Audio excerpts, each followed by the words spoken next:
You ask Tiger to calculate. This deals with finding the midpoint between 2 points. The midpoint between the 2 points is -12, -75.5. Let's solve it step by step. Plot the 2 points and calculate the midpoint using the formula. The coordinates of point 1 are, x1 equals -45, y1 equals -76. The coordinates of point 2 are, x2 equals 21, y2 equals -75.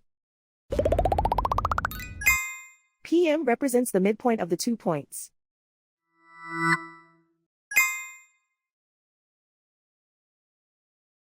Use the x values in the midpoint formula to find the midpoints x. x1 equals -45. x2 equals 21.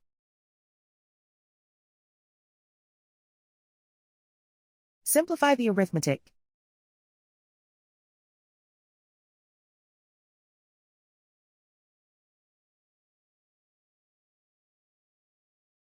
Use the y values in the midpoint formula to find the midpoints y.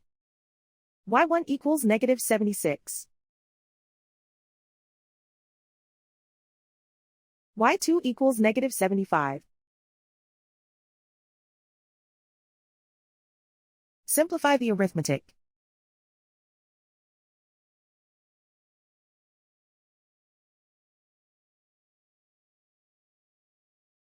And so, the midpoint is -12, -75.5.